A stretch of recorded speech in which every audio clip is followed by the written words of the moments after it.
It's one of the biggest, meanest, fastest fish in the ocean, and in Florida it comes in blue or white. Tonight on the Chevy Florida Insider Fishing Report, we're gonna catch you a marlin.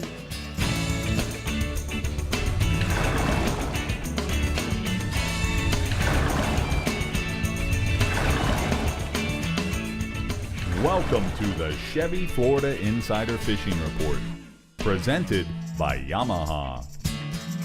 Hey Floridians, the Chevy Florida Insider Fishing Report is back at your service, and as you can see, we have our very own Northeast Captain, Tommy Derringer, filling in for Rick today. What's up, Tommy? What's going on? I'm happy to be here. Yeah, of course. Filling in the big guy's shoes, kinda, sorta. Kinda, sorta, yeah. Sounds good. Well, we hope many of you have gotten mini-season fix and limits, but this week we are catching what Rick is catching on vacay down in Costa Rica, marlin. And you know, Tommy, someone who knows quite a bit about marlin is over at the CCA workbench. Dave Farrell. Right? Yeah, I know a little bit. I'm happy that I know about these fish, because sometimes I have to talk about ones I don't. And I know about these guys. You're going to show off today. But y'all need to check out Austin Powers, that Catch Me the Marlin thing. There we go. Catch Me Search that, because that's totally funny. Well, we know you know about marlin because of your shirt. You're lovely. That's right. All right, getting us started is Pat Deneen in the Yeti Panhandle region, who is going to give Dave a run for his marlin catching money. Ding, ding, ding. You're up, Pat. Hey, Bree, I'll tell you what, Farrell, he may disagree with, and he has in the past, about the numbers, but the northern Gulf of Mexico has some of the best blue marlin fishing in the state, and it's a contender on a global basis, as proven this summer by the Done Deal. They won the World Cup with a couple weeks ago with a 600-plus pounder. No, actually 600.00, so it was right at 600 pounds. Most of the kill tournaments up here are won with a 600-plus pounder. Deep water floating oil rigs, larger, faster fishing boats, and a refined tactics using live baits has really changed the blue marlin fishery in the northern Gulf of Mexico. It used to be a trolling lure and baits program, but now the really serious crews have converted to a live bait fishery, and so 6 to 12-pack live bait tuna tubes on the back deck of sport fishers are the norm. All the major tournaments are being caught by live bait for tunas. You're either going to catch a blue marlin or a really, really nice tuna. So you want to broil your baits old school with rig and floss through the eyes, or invest in some of the new tuna or live bait darts. Dennis Bennett, a local kid here, he went to the West Coast doing some live bait striped marlin fishing, came back with a really cool deal where they dart the bait right through the upper lip, and it's a great way to live bait fishing. Basically, you want to fish where the water is, and the Gulf of Mexico is a big area, so you want to find the surface water conditions that can coincide with structure, whether it's bottom contours or surface structure like rips or rigs or weed lines, and there's a lot of water out there, so use some satellite data and find where that green water pushes up against the blue water, and you're sure to find some fish. And find the bait, you're going to be in the right area, and right now the right area is about 90 miles southwest of Destin. And then staying offshore, but a lot closer to home and a lot more accessible to most anglers, the king mackerel fishing has been really good. On slow troll, live cigar minnows and herrings, on a wire stinger rig around nearshore bait schools and over reefs and wrecks in 60 to 140 feet of water. And be sure to find some king mackerels. Use a downrigger on couple baits if you have one. If you don't have a downrigger, put a lead in front of your bait to keep that bait down. Oftentimes the best bite early in the morning is on the top, but later in the morning, midday, it's going to be deeper water, so you want to have that bait down deep. And the kings may be the target, but jacks, bonita, cobia, and if you're lucky, a wahoo or sailfish are being caught as well. The kings are running up to and over 20 pounds. What you got inshore for us, Pat? Tommy, inshore, the backcountry red fishing is still going good in Panama City and other areas in the Panhandle. With the high waters we've been having lately, you want to be at the creek mouths and also in the backcountry, backwater tidal basins. It's a great lure fishery using soft plastics, hard twitch baits, and spoons. When the sun is good, stick with sight fishing. Otherwise, fan cast as you're moving downwind and target on likely spots like grassy points, sandy potholes, current channels, and also the creek mouths.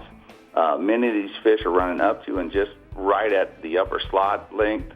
There's a photo there of a nice redfish caught in the backwaters of Panama City with Captain Justin Leake, and they were using root beer-colored soft plastics. And then finally on the inshore scene, the black-tip sharks have been thick along the beaches throughout the Panhandle. There are black-tips and spinner sharks throughout the nearshore waters. Oftentimes you're going to find schools of 50 or more fish, and they're often in that gully right between that second sandbar and the beach. And anywhere you're going to find an abundance of ladyfish, bluefish, or other baits, chances are you're going to find these sharks. My favorite way to fish for them is drifting or trolling motoring along the gully, sight fishing with a medium-heavy spinning tackle. The number one bait of choice is going to be a ladyfish or a ladyfish fillet on a wire leader and a circle hook. But live cigar minnows, herrings, and other small bayfish work as well, but definitely not as well as a ladyfish. The black tips and the spinners, they're fast, acrobatic fighters, and they do, some spinning jumps. And I've heard they're also very good to eat. The average size fish is 20 to 40 pounds. All right, thanks, Pat. Great report. Here are the Blue Water Outriggers hotspots for the Panhandle region. Tarpon and Apalachicola Bay and in the passes. Use live pogies or swim baits, and then offshore mangrove snappers on natural bottoms in 100 to 150 feet of water. Use cut bait on chicken rigs. Man, sharks are getting a lot of attention lately, They are. around here on social media and in Pat's region. But in the Strike Zone Northeast region, we're taking FaceTime to a whole other level because next up is actually you, Tommy. My face is here Your tonight. face is actually here. It So is. excited to have you here. Are you going to give us your report? I am. You know what? We've got a world-class marlin fishery in the Strike Zone Northeast region. You can catch them year-round, but usually the best time of year is going to be in the spring from about mid-April through mid-June. And they really seem to like the water temperature to be somewhere in the upper 70s to low 80s. I spoke with one of our resident marlin experts, Captain Jason Hadges. He's from jhookfishingcharters.com. He tells me they catches most of his marlin in the Gulf Stream in the spring, and he's looking for weed lines, temperature breaks, and any kind of current edge. Now the bonus in my region is that you tend to catch some really big mahi as a bycatch because you're using bigger baits or lures when you're searching for those marlin that time of year. Now, Jason said if you're looking to catch a marlin right now, you're probably going to want to be closer to the east side of the Gulf Stream. And some of those bigger fish are usually going to come from that deeper water as well. He said you would start about 75 miles out and then head east. He's going to troll a variety of lures, especially those in a mahi color pattern. Around 8 to 10 knots is going to be one of the more popular ways to catch them. And then he's also dredge fishing. He says dredge fishing can be effective. But Captain Jason is going to drag horse ballyhoo, big Spanish mackerel, and dead baits at about 6 to 8 knots. Now, one thing Jason did tell me is that historically for him, he's had his best marlin bite a few days before the full moon. Now, staying offshore, we've got a great kingfish bite happening throughout the region right now. This past weekend, they held the Greater Jacksonville Kingfish Tournament, and I spoke with the tournament chairman, Steve Thompson. Steve told me they had 290 boats this year. That's up quite a few from last year's event. The fishing was great with almost 90 fish over 30 pounds and 17 fish over 40 pounds weighed in, so that's some really great fish. The winning one was about 55.15 pounds.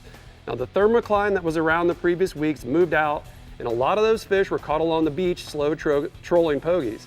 Now there's also still quite a few kingfish on the nearshore wrecks and reefs as well. 9 Mile of St. Augustine's been productive with quite a few fish in the low teens up to the 20s. This week, and hopefully that thermocline is going to stay up the beach and those big kings will stick around through the weekend. I've got a picture here. This is the tournament winners from this past weekend, Tyler Patterson and his dad Billy Patterson with their 55-pound kingfish. Those guys won a 22-foot contender with a 250 Yamaha on the back, so awesome job there, fellas. Nice, Tommy. What we got inshore? We've got, the flounder bite inshore still going strong this week. I spoke with Captain Tony Bizzella from TonyBizzella.com, and he tells me he's been doing well on the flounder near the Mayport and Blunt Island area on that incoming tide.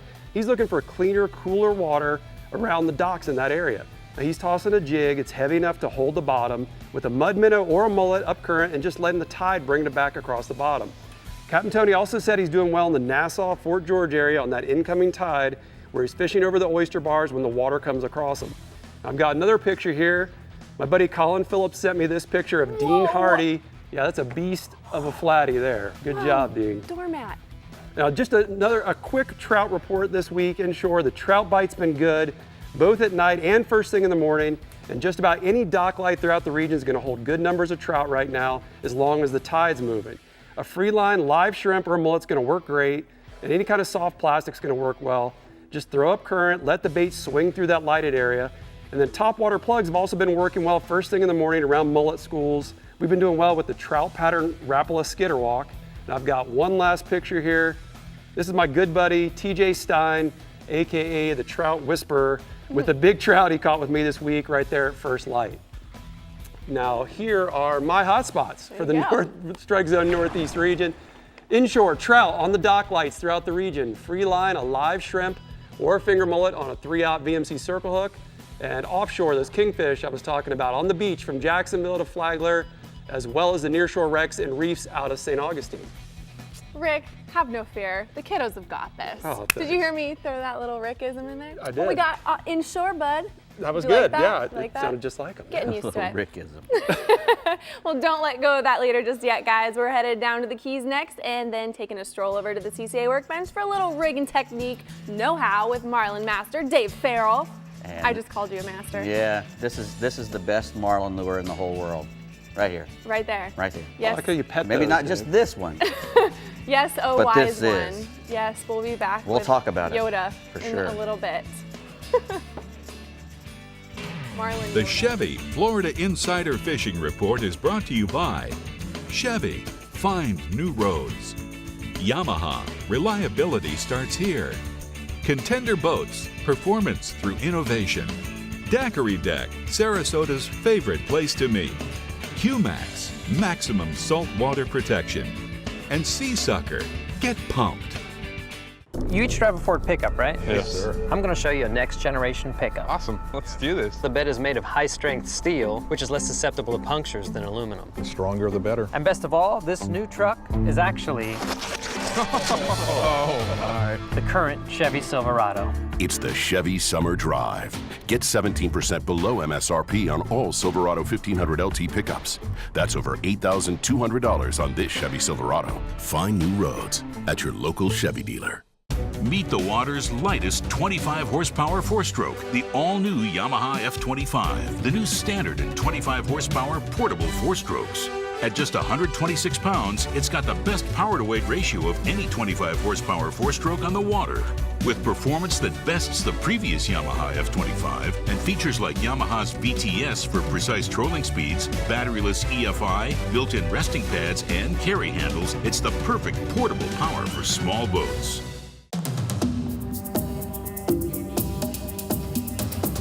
It's one of the most ancient forms of hide and seek known to man. And nobody knows how to play the fishing game better than the backcountry guides and offshore captains of the Florida Keys and Key West. Ready or not, here we come.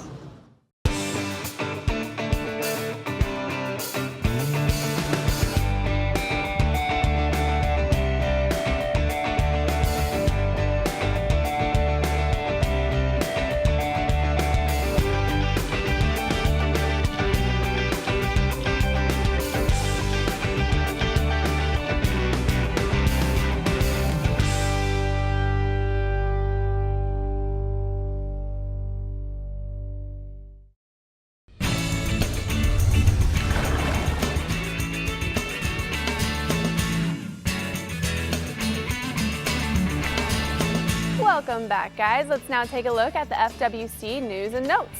August 1st, we have a spotted sea trout workshop in Crystal River.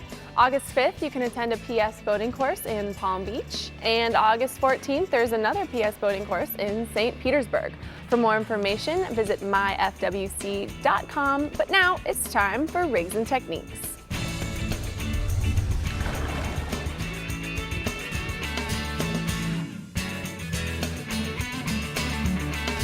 Dave, you gonna talk about some more? You gotta teach me, man. Hey, I need to know anything. I'm hopefully I'll be dry by the time I'm done here because I got a lot to talk about. You know, like he was saying, the best spots in Florida. If you want to catch a blue marlin in Florida, it's got to be up in the Panhandle. It's probably your best bet.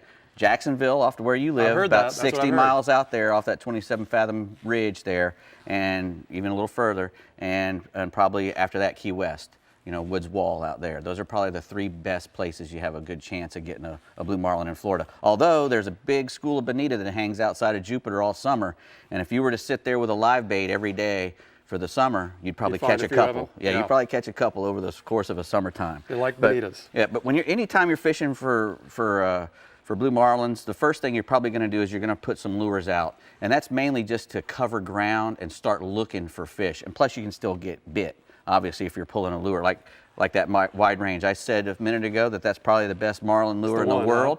I've got a lot of friends who make lures who are probably rolling on me right now. Right. But that's a Moldcraft wide range, and because it's designed as from a truncated cone, it goes fast and it goes slow. You can pull that at 4 knots, or you can pull it at 16 to 18 knots. Oh, wow. And it stays in the water and it goes straight as an arrow. And that's what you want your lures to do when you're marlin fishing. You don't want a lure to be doing all this. Right. Well, if he's doing all this swimming a lot of times, if you notice, a marlin's got his eyeballs out on the side of his head and that long bill. And a lot of people think they use that bill as a weapon all the time. Well, they don't. They usually kill things with their mouth. They'll come up on a lure and you will see that bill come out of the water. Well, he uses that as like a feeler, like a blind man using a cane. When he gets up on that lure, he loses sight of it because it's right in front of him. That's why they come over from the side a lot. You'll see them swim up to the side of the lure and get an eyeball on it and then eat it. And they eat it too. They don't whack it with that bill. It's a swordfish thing, right? Yeah, swordfish like to whack things with their bill, but marlin don't. So you're going to be pulling lures at 6 to 8 knots, usually a little faster if you're pulling lures 8 knots, because you're trying to cover ground and you're trying to find that good spot where there's a nice color change, a good temperature change, a weed line, something that's holding bait, a big school of tunas, something like that. And when you find or if you get a bite or you find something really nice, then you slow the boat down and you start putting out dead baits, like your dead mackerels and your ballyhoos, and you put out teasers because you're in a good spot now, right? We don't care if a fish comes up because we think there's enough of them there. We're not worried if he comes up and goes away. We don't want that to happen, but if we're in a good spot, we can put out a lot of teasers. So we got some teasers out there, and we pitch the ballyhoos to them, and if that's doing well, and we see a big blue marlin up ahead on the weed line eating a dolphin or something, that's when you get out your live baits. Because the trolling lures, your hookup percentage is probably 50%. Some guys get better, but for most fellas it's 50%. And then dead bait, you're up to about 70%. And if you're pitching, that's a big difference. Yeah. And if you're pitching, it can be a lot better than that if you have good guys. Yeah. But if you're using live baits, it's way up there, 70-80% too, because it's a live fish on a circle hook down there. You usually want to use big circle hook, bridled through his eyeballs, and fished around either a big wreck, something on the bottom, any kind of bottom structure, that's in really deep water, a canyon, an oil rig, or a big school of tuna. If you catch a little tuna, 10-pounder, 15-pounder out of a school of tuna, you bridle that joker up and you throw him right back down in the rest of them. And during the day, a blue marlin will come by and visit that school of tuna fish. And if you do, that's when you're going to get eat. So a lot of people make a mistake when they hook up a blue marlin. They see on TV where the guys will run the thing forward, trying to set the hook, they're saying, and the drag's just screaming out of the reel, and they're getting further and further away from the fish. That's all line that guy's going to have to reel back in. Right. If drag is pulling off the reel, the fish is hooked. Yeah. We don't need to go that way away from him. All that does is just make the drag more, actually, eventually, because the line just keeps getting smaller and smaller and smaller. But if you turn the boat right when the fish is hooked, say the fish, you're looking out the back of the boat and the fish takes off to the right, you're going to turn the boat to the right, and you're going to have a guy who's just winding. And you can get him pretty quick that way, right? If you get up on that fish as soon as blue marlin eats, he usually just goes crazy. He gets up on the top of the water and he starts jumping and jumping and going nuts. And if you can turn the boat and be there as soon as he stops all that jumping around, and then you put the drag to him, they'll roll over. They can't, even a great big fish. In Australia, we catch 1,000-pound marlins from the chair in 10 minutes, sometimes less, because they eat that big bait. The captains know. It's a team effort when you're doing that. It is, for sure. If the boat works, you can get to any fish and get on top of him, and then you put that drag on him. And in Australia, you're using 130-pound gear, and you can use 90 pounds of drag. Wow.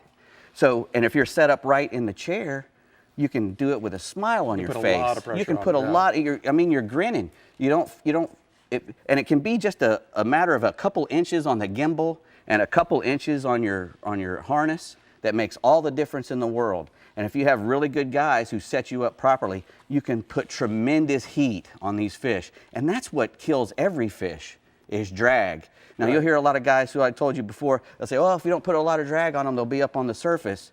Well, if that was the case, we could all just use 4 pound and we'd all just follow marlins around until we caught them. And that doesn't usually work. You need to put a lot of drag and heat on them. So Got to get them in quick. I think we're about done. Yeah. Dave, great information, man. When are you going to take me? Well, we can go whenever you come up with some cash.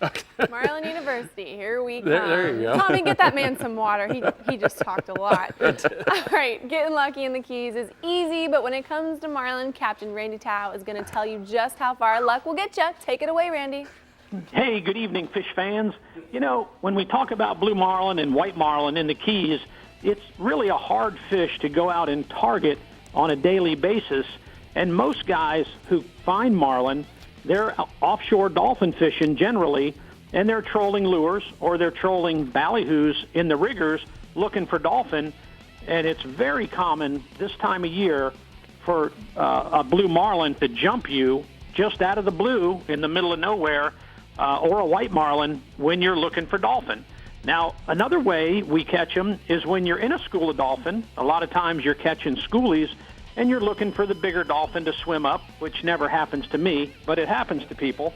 And the blue marlin comes chasing your schoolies, and a lot of guys who have experienced this before, they'll have a rod ready to go, and they'll catch a schoolie, they'll hook it on, they'll throw it over, and they'll get that marlin to bite. And it's a really cool presentation and scenario. It happens really, really fast, and you got to be prepared. It's something that you can't make happen if you're not ready.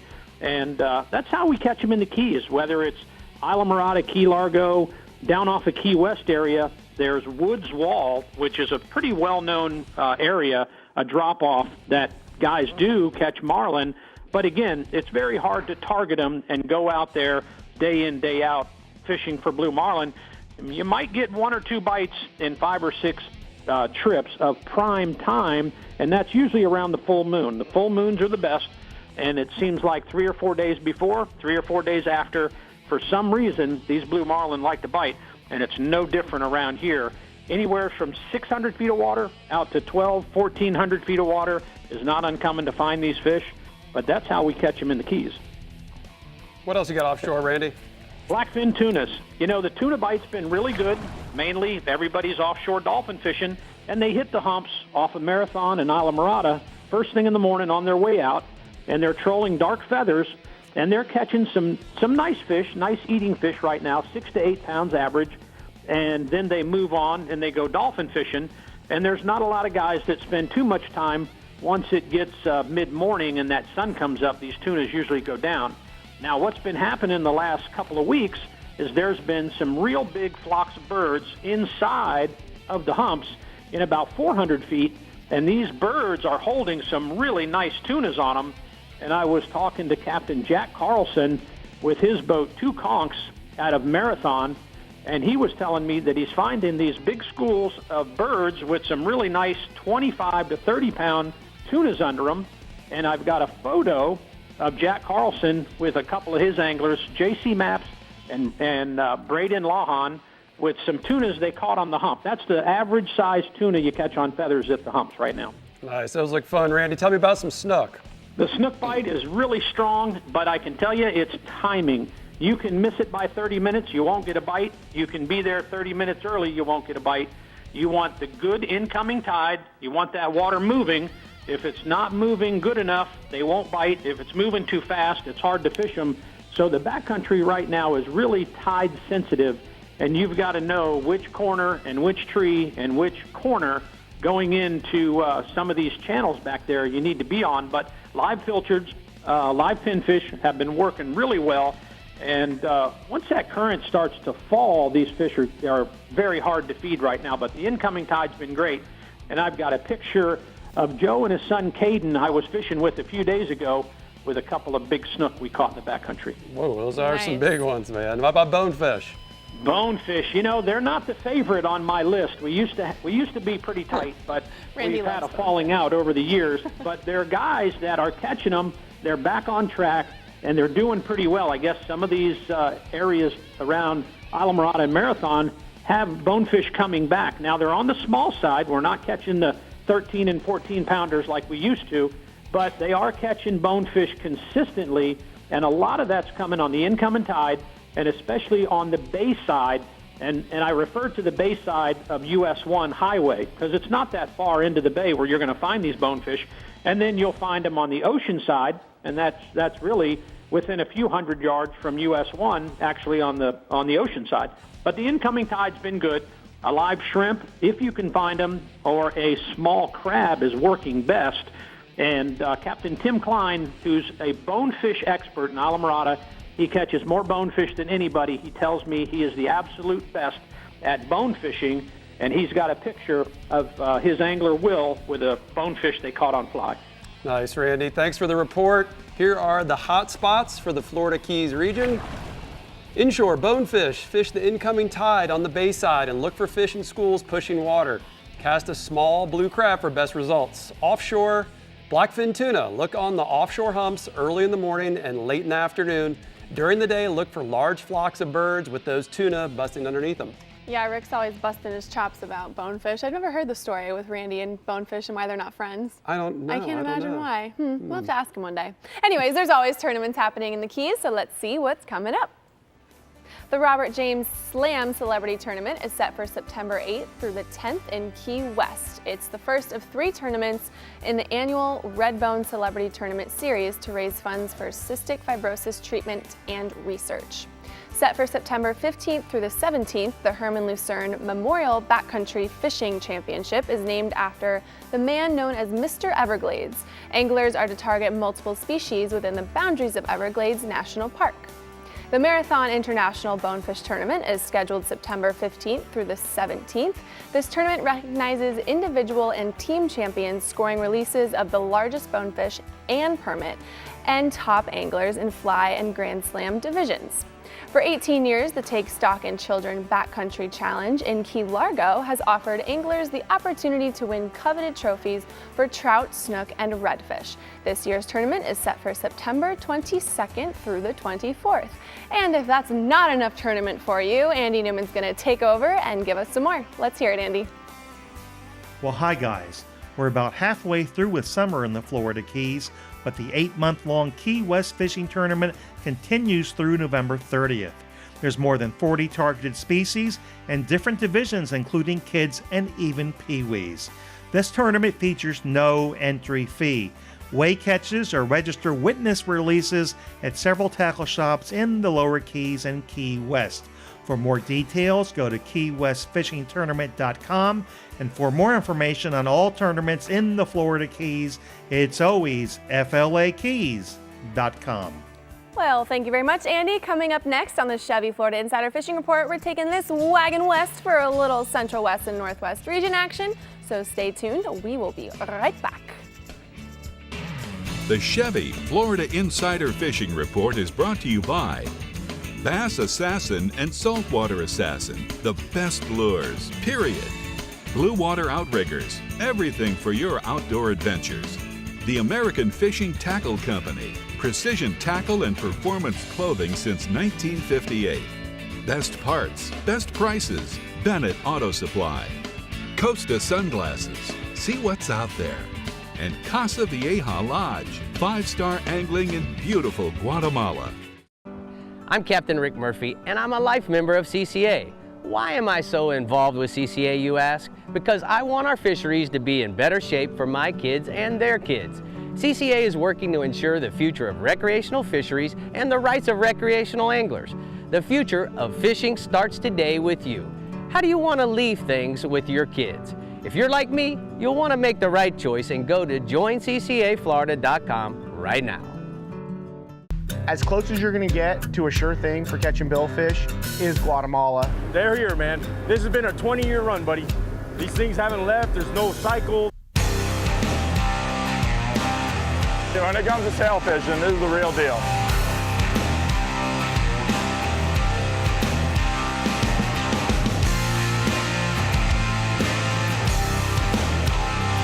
The amount of sailfish here is ridiculous. This summer, people are experiencing all the excitement Chevy has to offer. Oh boy. I'm looking straight up. Holy smokes. I can't tell I'm towing anything. Wow, that's the jam right there. Go for thrilling drives and deals at the Chevy Summer Drive. I want to go to a Chevy dealership right when I get home. It's the Chevy Summer Drive. Get $2,500 total cash allowance on most Chevy Cruze models. Find new roads at your local Chevy dealer. So guys, let's talk a little bit about the fire disc and how functional it really is. Now certainly the stand has the ability to be set up on uneven surfaces. Not only can you use it on the tailgate of your truck or use it out here on the boat, but you can put it on the sand, you can put it on the ground. It comes in two different options as far as the heights go. But let's talk about how easy it is to light it. Now on windy days, Fire Disc created this thing called the wind helmet. That helps concentrate the flame and allow it to really focus on the bottom of the pan. We have a fuel regulator with a very small Coleman canister. You can buy these canisters at all your local grocery stores, Walmarts, Bass Pro Shops, academies, and whatnot. The great part is that it's so easy to light. So we're just going to push the fuel regulator down to high, go through this little hose hole here, and we're going to light our cannon. There we go. Now we're lit. We're going to put our disc on here. Now we're talking about 22 inches of surface. And again, because it's propane, we don't have to wait on the coals. I'm ready to start cooking now. In the middle, it gets up to 600 degrees. And the thing is, you can cook in the middle and then shovel all your food out to the sides. It's made out of carbon steel with 4-inch real durable handles with great grips on them. So the Fire Disc is really very well thought out. I cooked fried wings, I've fried fish, I've cooked pork chops. You can treat it like a fryer as well as an iron skillet. I also steam shrimp and steam clams. We create paellas. We do pork fried rice. We actually cook breakfast in here. We can do bacon as well as sausages. And the great part is that it has no limits. I love the fact that the Fire Disc really is the ultimate cooking tool. It's made to haul and cook everything, cook it all. Fire Disc gets Rick lit. He was That's what I got from that. Grilling and chilling. Grilling. Did you know a grill could do so much? Didn't think so. Fire Disc has it all. The Star Trek Central West region is always shining bright when Paige is in charge. So, Captain Jeff, tell us what the bite looks like for this weekend. I just got to know, how good a job is Tommy D doing? Tommy D's doing such a good job. Thanks, Matt. Thank you. All right, you know he's the face of the show now. This week he is. He sure is. But you know what? As for Marlin in the Central West region, we got to get out in that 900 feet of water minimum. And then we want to start looking for loop current, color change, temp break. And according to my man, Captain Dave Mondo, No Limit Charters, it's not a game for your average angler. You know, you got to have the right equipment, the right boat, the right fuel capacity, and definitely do your homework before you go out there. He says the real key is if you can find a degree or two change in that temperature and then back that up into a loop current, you stand a real good chance in getting the Marlin in the Central West region. Now realize, you're going to be out 100, 110 miles, and that style is for the experienced anglers only. The other thing Captain Dave says is to look for any type of weed, bait, weed lines, bait, birds, and pay attention for smaller dolphin and blackfin tunas feeding, because 9 times out of 10, the Marlins are going to be underneath them. Now, what he likes to do is to cover a lot of area fast. He likes trolling instead of rigged ballyhoo. He likes trolling lures like black barts or mold crab, because he's going to be able to cover a lot more area. And then once he locates his fish, maybe gets a bite or has one, takes a swipe at it, then he can slow things down and start trolling the rig ballyhoo, etc. Now, speaking of billfish, we have blue marlin, white marlin and spearfish in our Central West region. And speaking of billfish, the Central West region, once in a while we get a sailfish out there, but they're usually in a little closer. Right now, summer months, right up through the end of September, October is when we have our best shot at them. And I've got a photo tonight of Captain Dave Monda and his crew, No Limit, from I think the first leg of the billfish tournament that's going on right now. Nice, Jeff. What else you got for us offshore? Red grouper, you know, it's been a mainstay this whole summer. Nice red groupers are holding on hard bottoms in that 85 to 110 feet. Frozen sardines have been the best bet, but it wouldn't hurt to bring out some live pinfish too. They've been getting the job done. Key has been not staying in one area too long, Tommy. If the grouper aren't biting, move to your next mark. And a lot of times the bigger fish are going to be holding on smaller areas of hard bottom. You know what? If you set up on the big areas of hard bottom and give it enough time, the fish are going to find your bait. I've got a red grouper photo tonight of a good friend of mine, Captain Billy Nobles. Fishes out of Ruskin with a really nice red grouper. Man, that is a nice one. Jeff, let's take a second here and look at the Navionics Fjord region. We got Stump Pass here, and Jeff tells me that up here in Ski Alley and Rag Alley, on an outgoing tide right now, the fish are stacking up at the mouths of those outflows right there. Redfish, trout, snook. He also said you can go up in those areas and fish the mangrove shorelines. If it's early, throw a top water. Or if it's a little later, you can move back out and use those live baits at the mouths of those outflows right there. If we go to the next map, which is the Platinum map, you get a lot more detail here. And Jeff tells me on the outside, on the south end of Stump Pass, you can see all these little undulations and all these little shallower spots in these bars. Those tarpon are going to set up on that outgoing and incoming tide. He said either as long as the tide's moving, those tarpon are going to set up in those areas. And guys, one really cool thing about Navionics is they update these maps a lot. And Jeff tells me at Stump Pass, you know, this area changes quite a bit. The sand moves around. So update your maps. You're going to know where you're going. You're going to be in good shape. Jeff, what else you got for us? We got redfish inshore, and I don't know if it's been all the rain we've been having, but for some reason more redfish are showing up throughout our region, especially on the higher tides during the afternoon. Look for the fish holding tight to the mangrove bushes. There's a couple different ways you can catch them. Guys are using cut ladyfish, skipping up on under the bushes. If you throw lures, it's hard to beat the saltwater assassin in the 4-inch sea shad, the golden brim pattern. And I've got a picture tonight of a happy camper from the Sarasota Fishing Camp with Captain Jeremy Lee with a nice redfish he's got, and the guy behind him's got one on. Species 2, mangrove snapper. Lots of mangrove snapper have moved into the bays. They're holding on bridges, docks, and rock piles all around the inlets.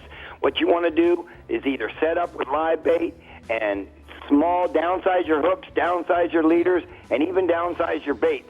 Smaller shrimps or pieces of pilchards are going to work real well.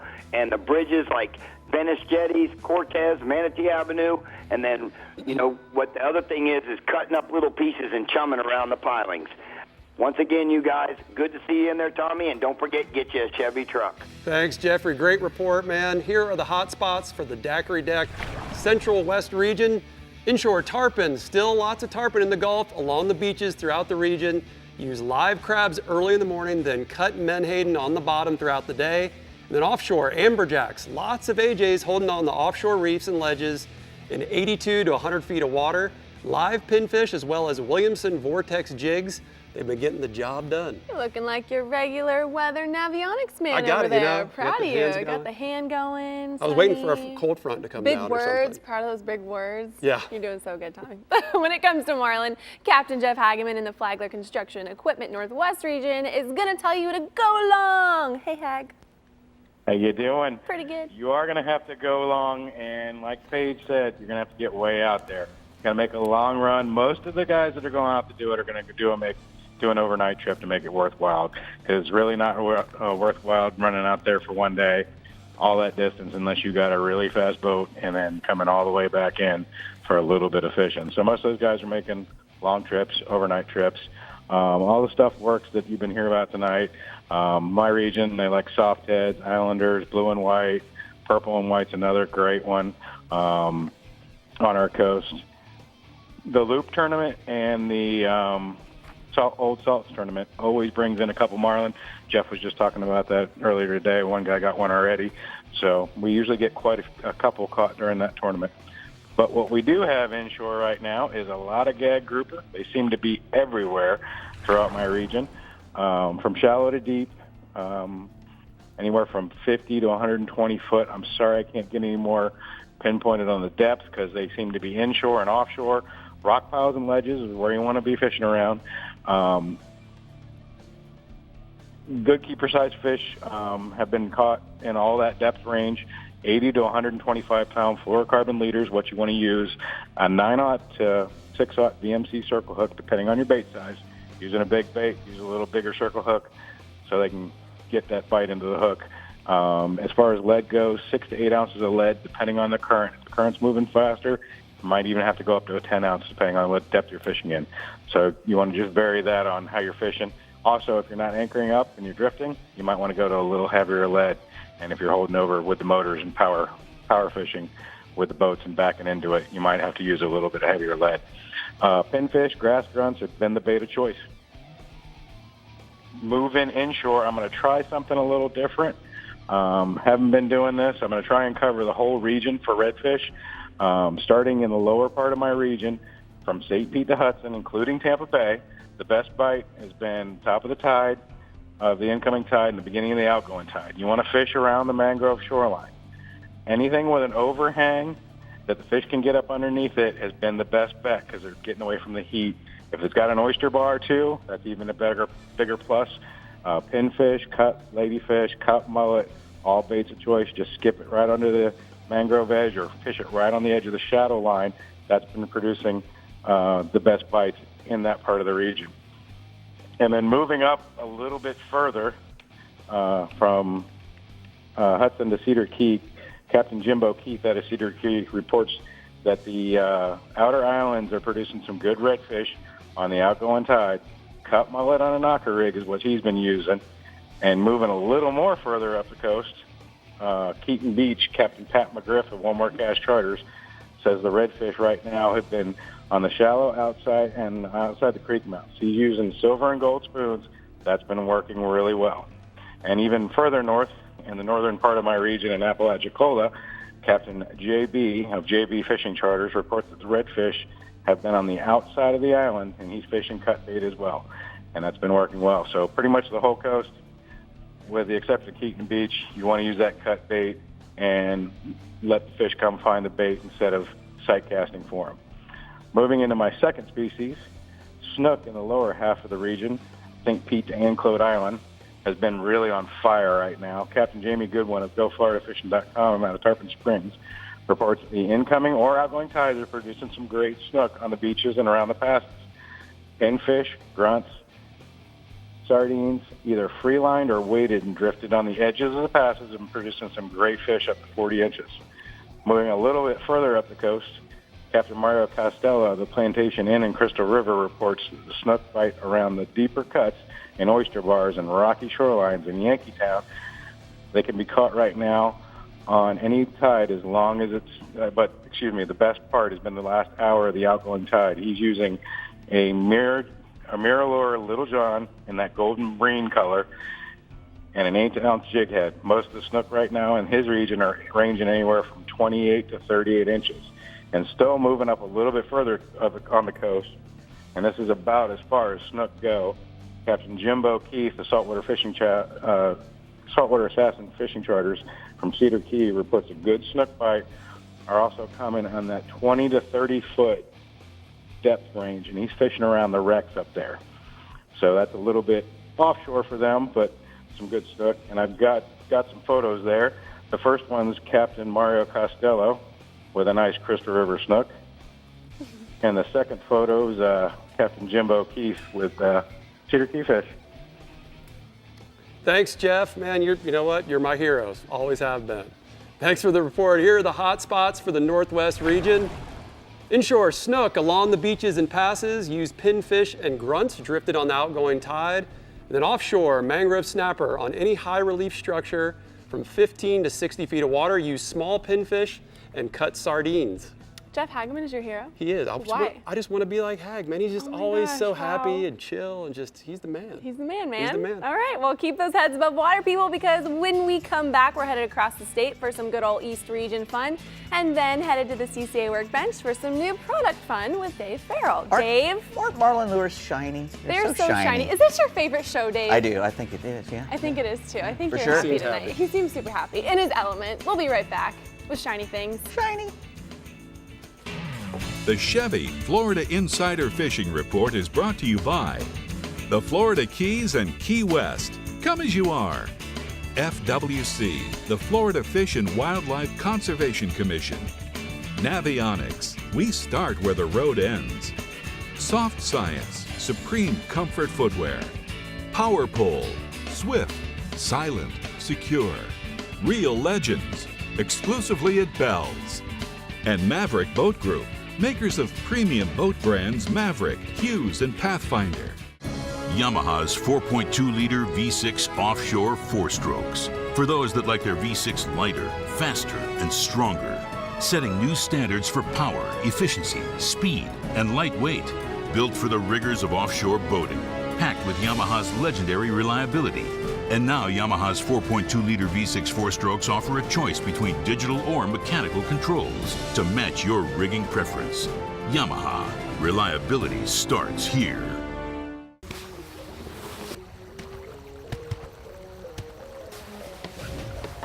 Hey, how do you like your contender? How do I like my contender?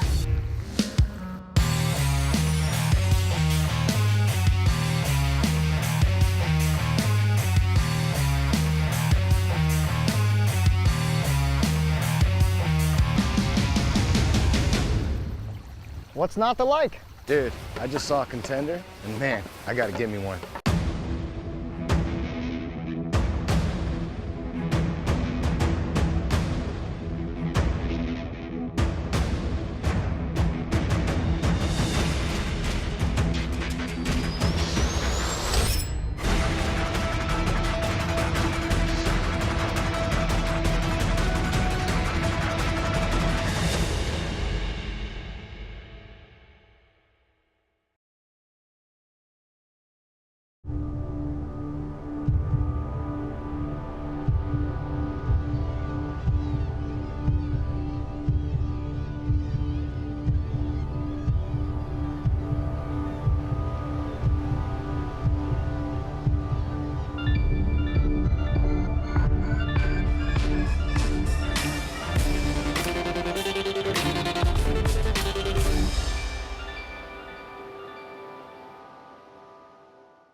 You know, Dave, let's talk about some new stuff, man.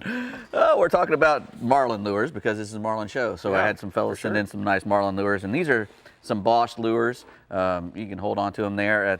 He's been making lures for like 15 years at Bosch, and they're all made in America. They use really hard, clear urethane heads, as you can see there. It's a really pretty lure. All USA made skirts too.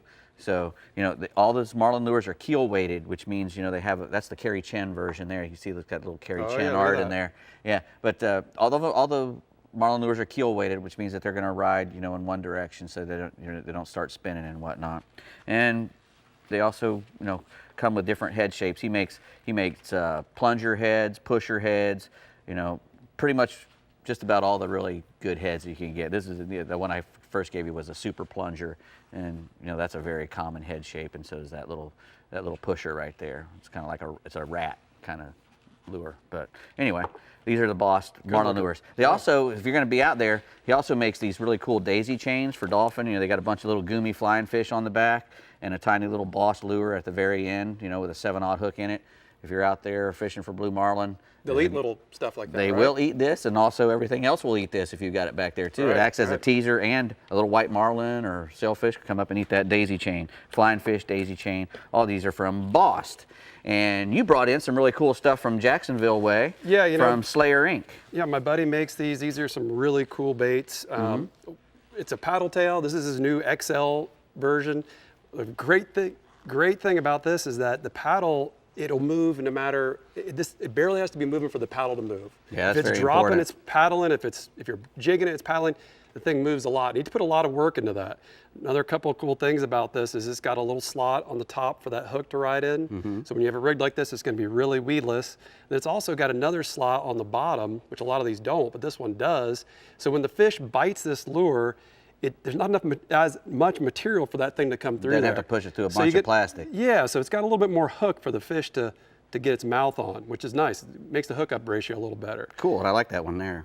Yeah, no, so this is the smaller Reminds me of the version. old days. Yeah, yeah, like an old bass hook, right? Right. So this is a weedless jig head, and it works really good. It casts a long way because all the weight's up forward.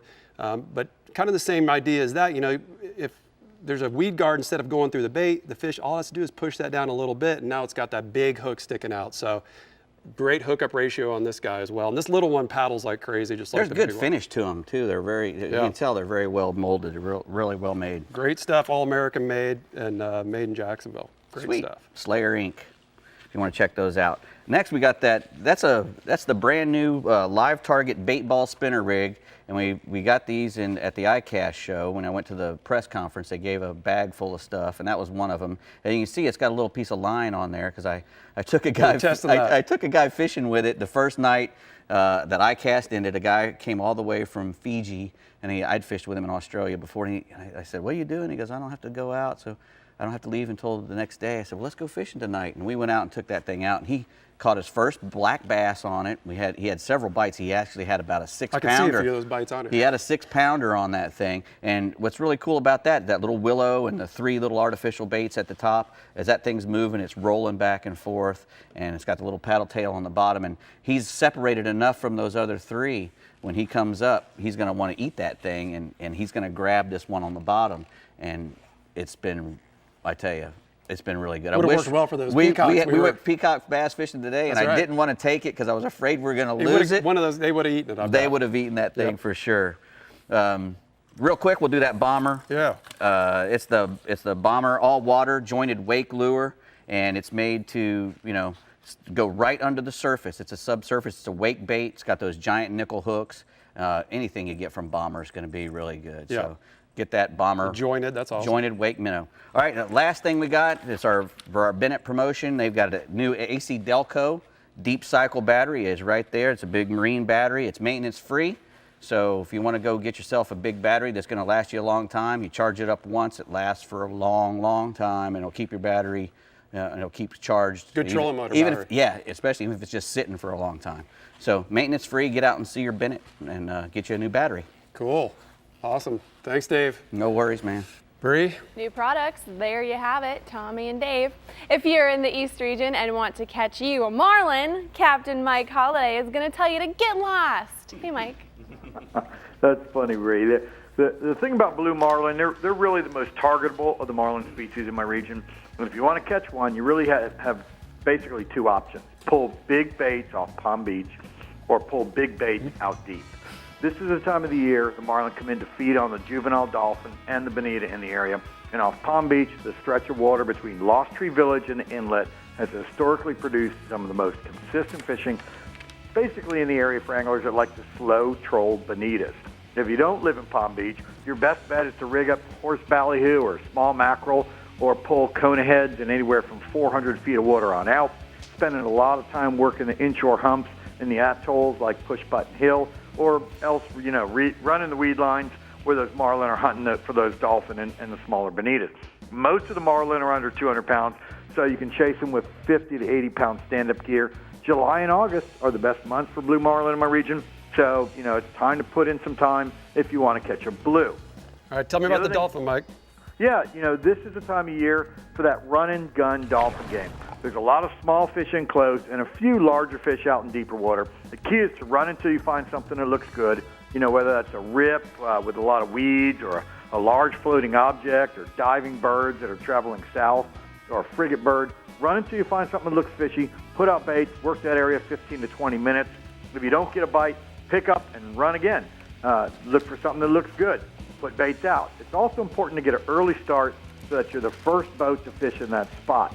Live baits are, pretty much the way to go here. Either pilchards or sardines or thread fins or goggle eyes, blue runners, anything you can catch. You can always troll ballyhoo or rig mullet or even a feather and strip combination. And there's a lot of small fish in 120 to 300 feet of water right now. Most of them are under 10 pounds. Average dolphin in the region right now is 4 to 12 pounds, but there are some big fish in the mix. I got a photo there. That's Tom Patterson of Cave Creek, Arizona, with a big dolphin he caught. He was fishing with Captain George Gotts on flatline charters off the St. Lucie Inlet. Nice fish, Mike. Tell me about the sea trout. Well, spotted sea trout fishing is way off its normal pace. But with the loss of seagrass in the Indian River the last couple of years, locating the spots to target sea trout is pretty simple. Run until you find good grass with sandy potholes, and then just go fishing. So places like the double bars off Middle Cove, Bear Point, the Moorings Flat, the old Inlet Flat, those are all good places to start. Be on the water early because the bite's over, but probably by 9 o'clock in the morning.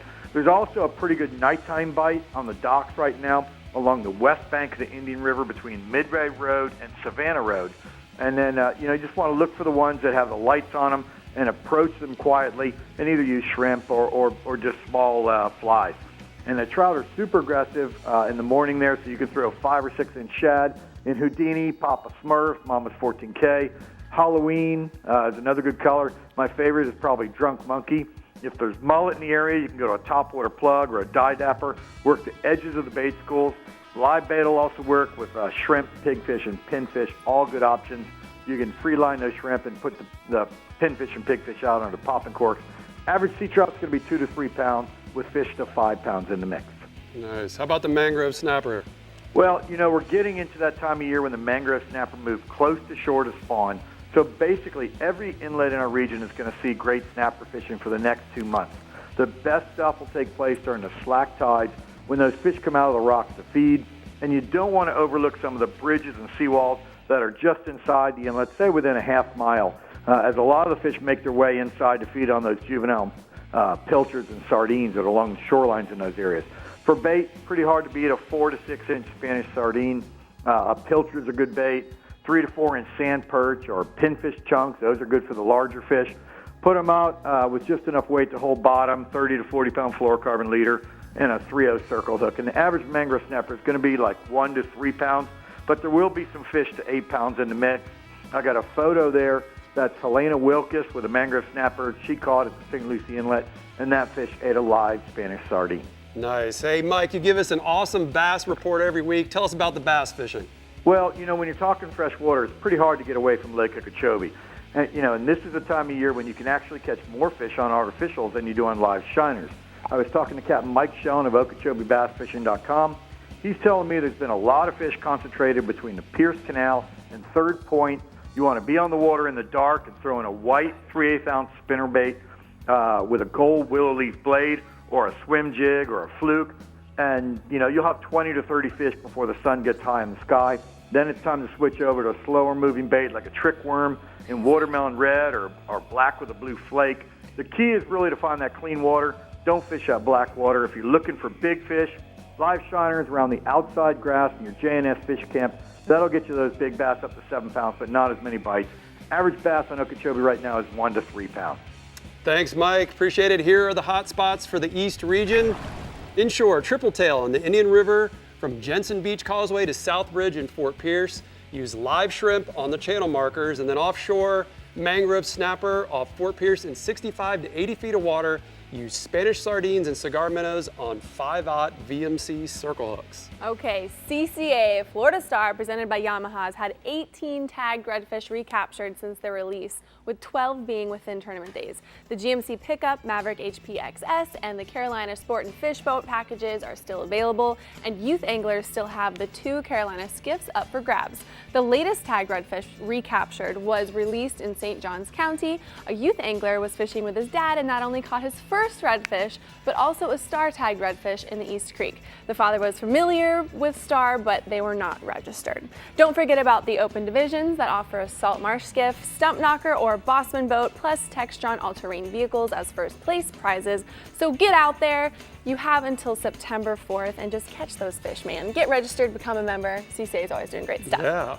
The Southwest and Southeast regions are waiting in the wings to tell you all about your weekend bites, so stay hooked and we will be right back. I was trying to make a song, but it didn't work. It didn't work. It didn't work. It's okay. The Chevy Florida Insider Fishing Report is brought to you by Rapala. Catch the latest at Rapala.com. Startron cures and prevents ethanol fuel problems. Yeti, built for the wild. CCA Florida, the voice of recreational anglers for over 30 years. Strike Zone Fishing, your fish hunt paddle store. And Guy Harvey, marine wildlife artist and conservationist.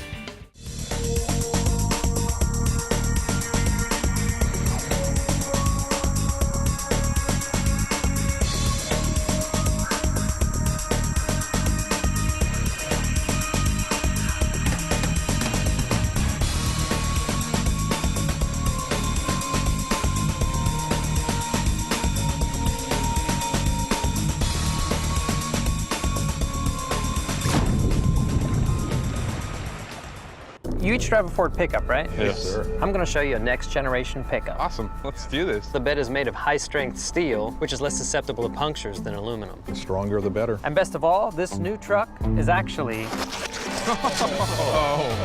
the current Chevy Silverado. It's the Chevy Summer Drive.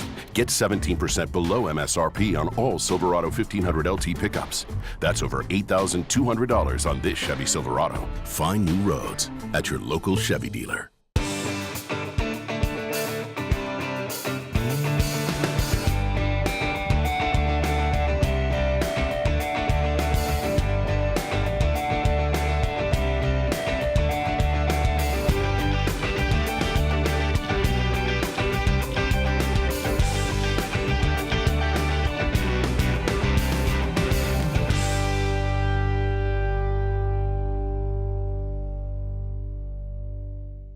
Flagler Construction Equipment is your certified Takeuchi equipment dealer, servicing 55 counties in Florida. With Takeuchi, you get brute strength combined with bulletproof durability. That means low downtime and optimal production. Flagler Construction Equipment is the partner for all your Takeuchi sales, service, and rental needs, and your first and last stop for legendary customer service and support. Pros know Takeuchi. Get to know Flagler Construction Equipment by stopping by one of our 6 locations or visit us on the web at www.flaglertakeuchi.com.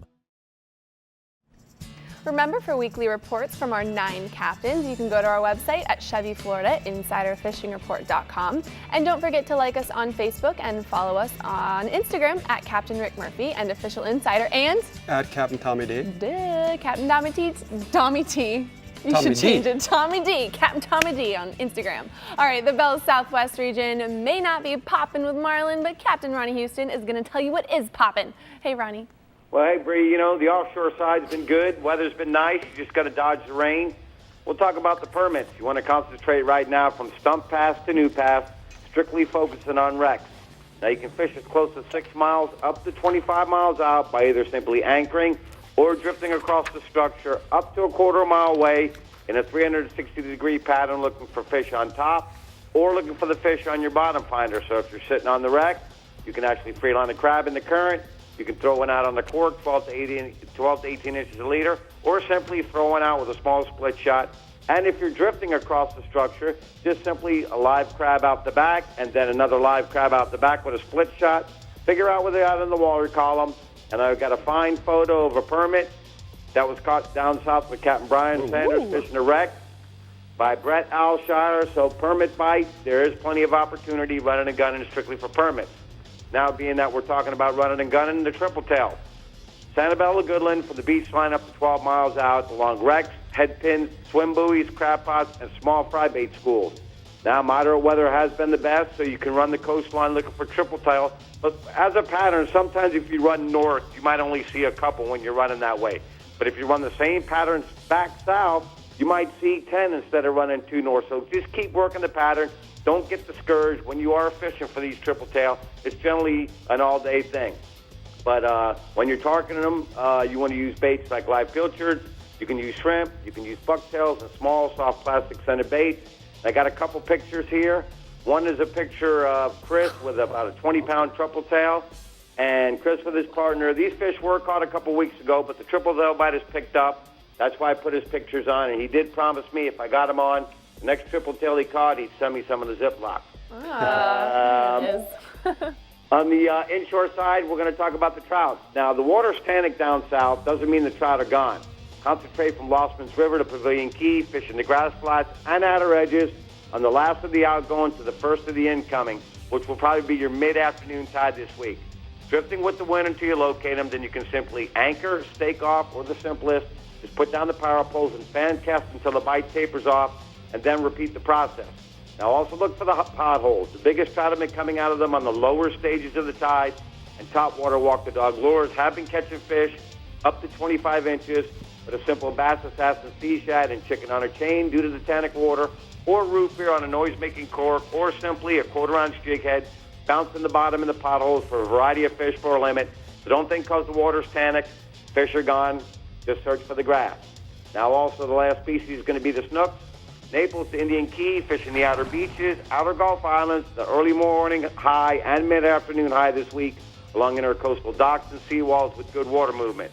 Now, in the outer beaches, you want to concentrate in the Gulf Points. You want to concentrate strictly top water walk the dog lures in bright colors, the Bass Assassin Salty Snack and Storm, silver spoons and white and yellow bucktails. But along the docks and seawalls, you want to get along a row of docks with live pilchers, chum out a handful of them, let them drift along the current, along the docks.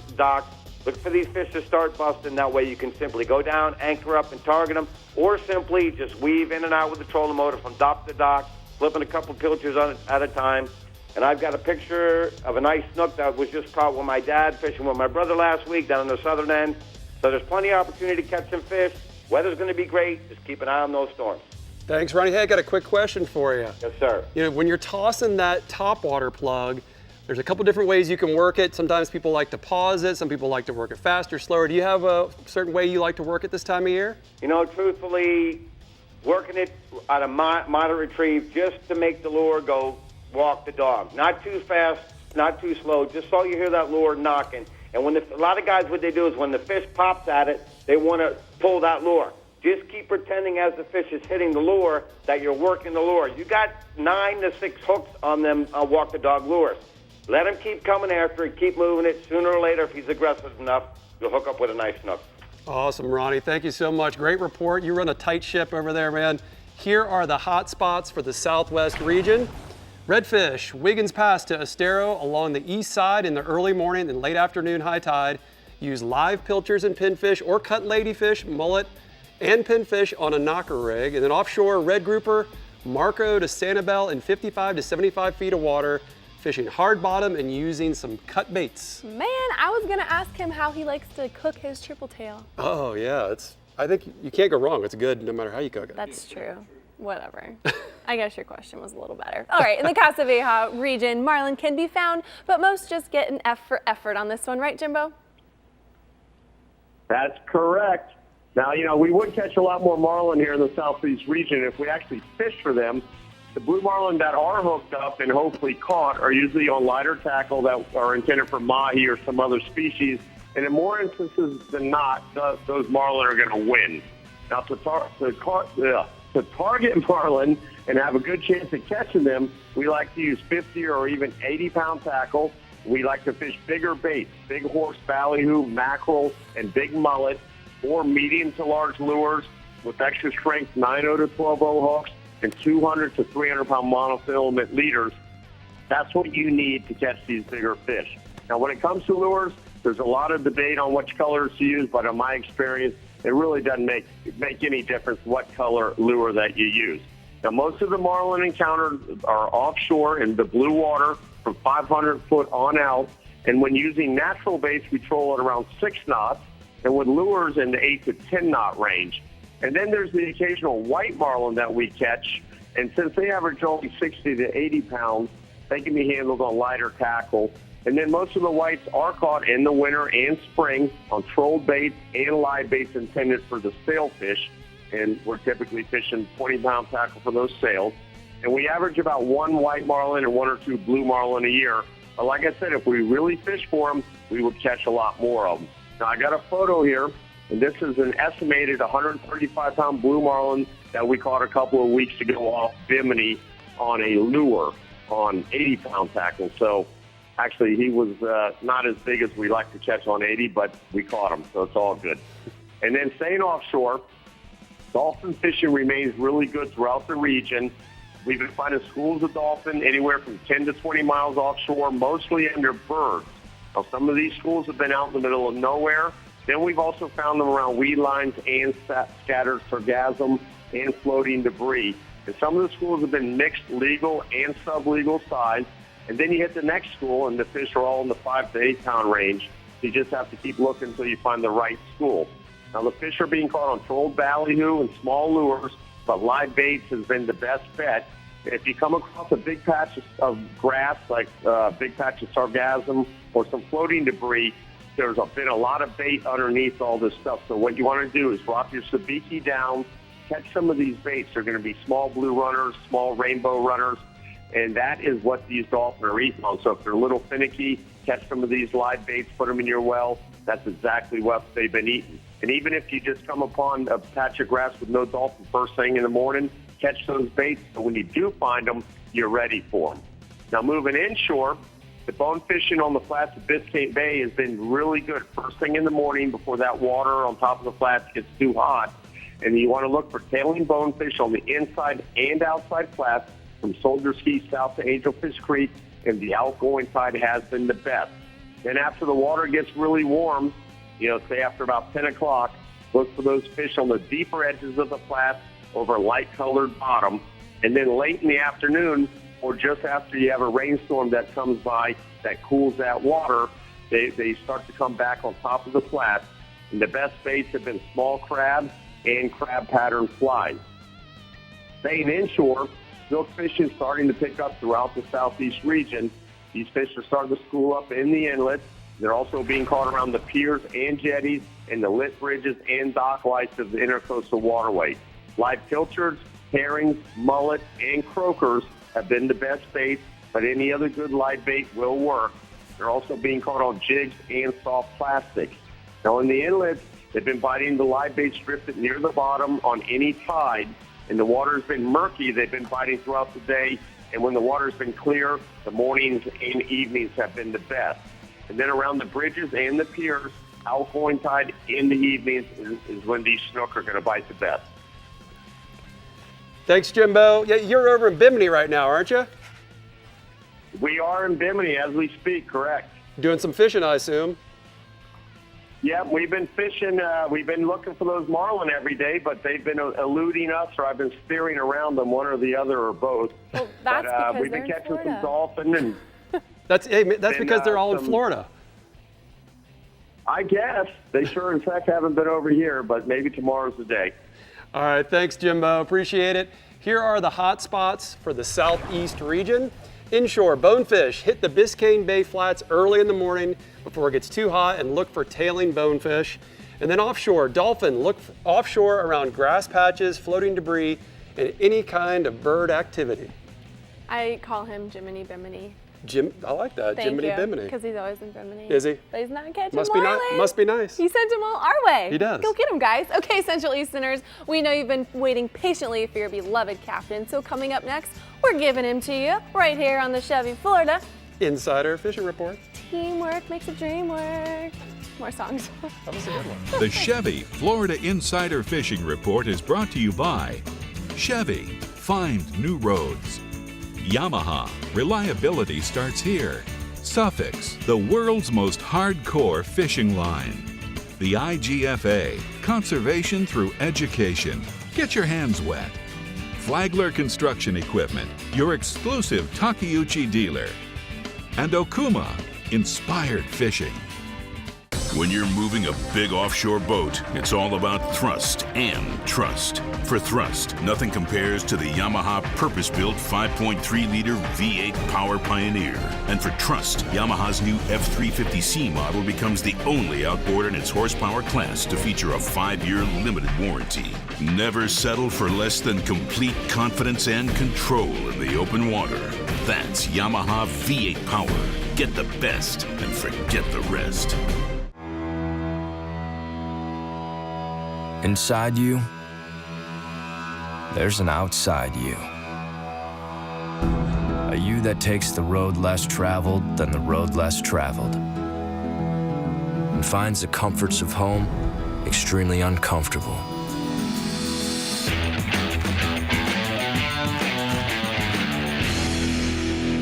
This is for that you. Remember the glory days of gasoline? It's just not made the same anymore. Kick your gas into gear with StarTron. Pump up the performance in all of your engines. Cure the problems of ethanol with the power of enzymes.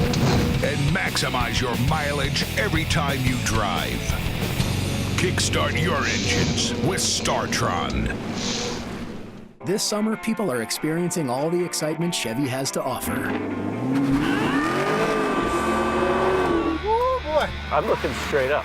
Holy smokes. I can't tell I'm towing anything. Wow, that's the jam right there. Go for thrilling drives and deals at the Chevy Summer Drive. I want to go to a Chevy dealership right when I get home. It's the Chevy Summer Drive. Get $2,500 total cash allowance on most Chevy Cruze models. Find new roads at your local Chevy dealer.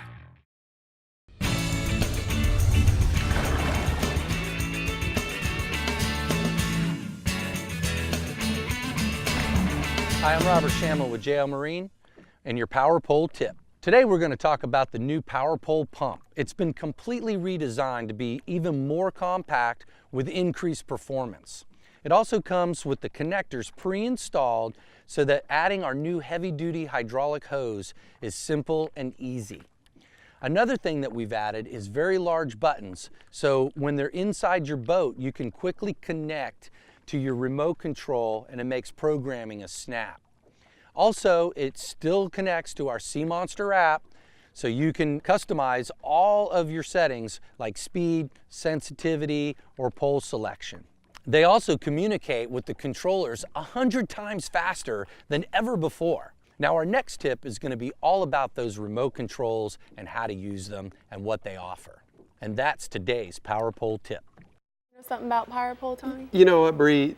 They make such awesome products. You can see them in the video there, Yeah. but something that he didn't mention, you might not hear a whole lot about, is their customer service. Oh. The absolute best customer service I've ever dealt with in anything. That's really important. Call them to up, hear, they're always there for you. It's unbelievable. Nice. Great company. Power Pole down. Yeah. All right, if you want to target Marlin in the Bell's Central East region, Jim Ross is going to tell you just how to do that, along with many other things. Tell him, Jim.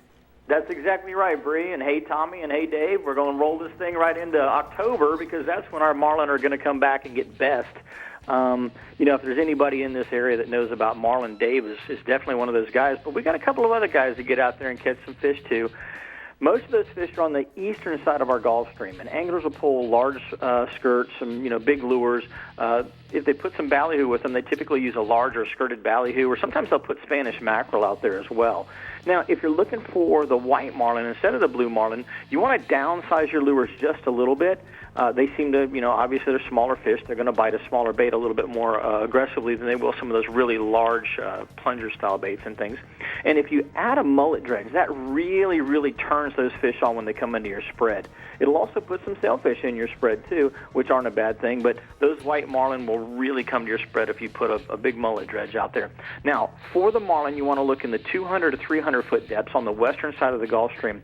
And like we were saying, May and October are the two best times of the year to look in the Central East region for these fish. If you get to that other side of the Gulf Stream, you're looking at running 65, 70 miles or so, and then you can go all the way out to the 110-mile buoy or farther if you want to. So those fish can range anywhere throughout our region from 200 feet out. Basically those bigger fish, though, you're going to find on that eastern side of the Gulf Stream. Now, our average blue runs about 125 to 250 pounds, and our average white marlin ranges right around 60 to about 80 pounds. Now, I did talk with some guys the other day, Spence Wise and a couple of his buddies, Eric Edwards and also Mike Crago. They fished the other side of the stream. Now, they did not see any marlin, but I've got a picture of them here, and they have a really nice catch of tuna. Wow. They got some really big skippies, and they got some nice size 35 to 50-pound class yellowfin, and they were trolling chin-weighted ballyhoo and some of those lures that we mentioned over on that eastern side of the Gulf Stream. They stayed anywhere from about 85 to 110 nautical miles. Nice. Now, our second species is cobia. And Tommy, I love chasing cobia. You love chasing cobia. Oh, yeah. And cobia have really started popping up here in the last couple of days. Actually, about the last week, it's been really good. Our 60 to 90-foot depth is where those fish are showing up. and anglers can slow troll live baits like sardines or menhaden near any of the structures that are in 60 to 90 feet, whether it be a reef or a wreck, or you can set up on them and get a chum slick going, and a lot of times you'll pull the cobia up in the chum slick, or if you don't pull the cobia necessarily, a lot of times you'll get some of those bigger sharks. The sandbar sharks and bull sharks this time of the year will come up off of those reefs and wrecks, and the cobia oftentimes are following them.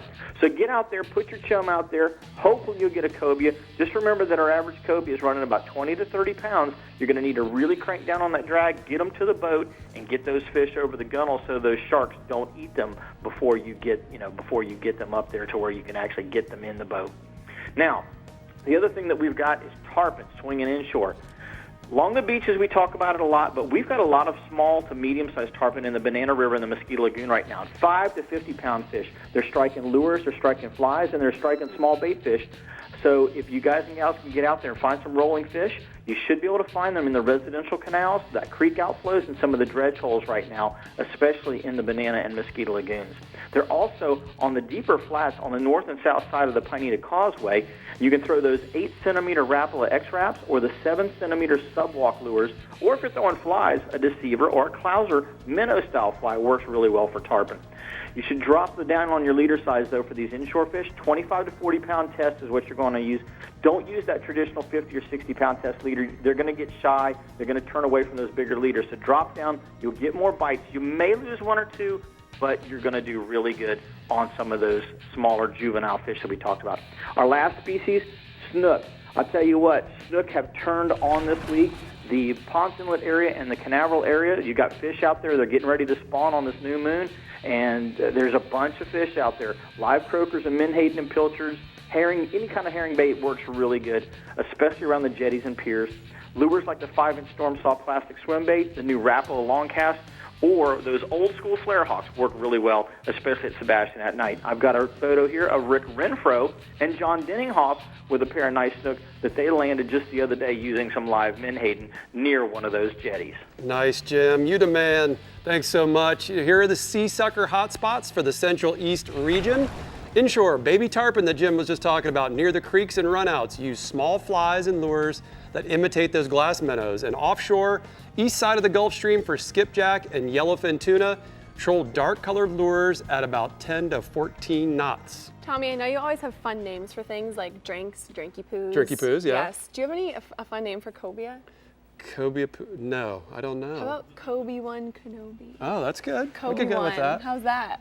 I don't know. I just thought about that when Jim was talking about cobia. Anyway, time always flies when you're having fun, which explains why we are out of regions and why you need to stick around for just a few more minutes to see what we're catching next week. We will be right back. Might be a Cobia 1 Kenobi. Kobe 1. You each drive a Ford pickup, right? Yes, sir. I'm going to show you a next generation pickup. Awesome. Let's do this. The bed is made of high-strength steel, which is less susceptible to punctures than aluminum. The stronger, the better. And best of all, this new truck is actually Oh, my. the current Chevy Silverado. It's the Chevy Summer Drive. Get 17% below MSRP on all Silverado 1500 LT pickups. That's over $8,200 on this Chevy Silverado. Find new roads at your local Chevy dealer. The ultimate predator has evolved again. Now, Yamaha VMAX SHO Performance is prowling the waters in 4 hungry, exciting new models. With their 4 valves per cylinder and double overhead cam fuel-injected design, these advanced 4-stroke Predators are taking performance to a whole new level. Vicious, lean, efficient. VMAX SHO. The pack is growing.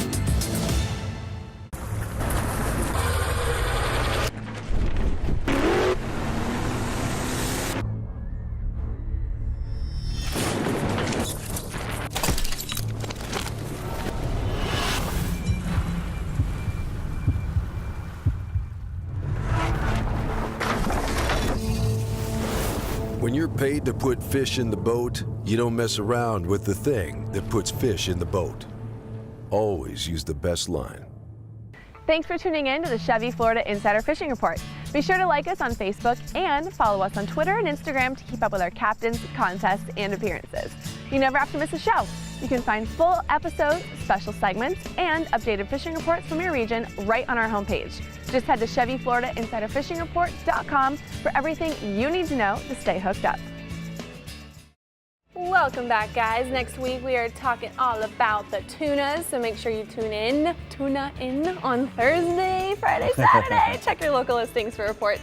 So, guys, this weekend, what's going on? Happy birthday to my wife. Happy birthday, We're going to Oklahoma. Nice. So we're going to go see her friends out in Oklahoma. Nice. Okie from Muskogee. I just want to say hi to Avon. And happy birthday Tommy to my D's little son. daughter. Oh, happy birthday, son, too. Today. You can't forget about him. 18 years old. Happy birthday. Happy Yeah. birthday.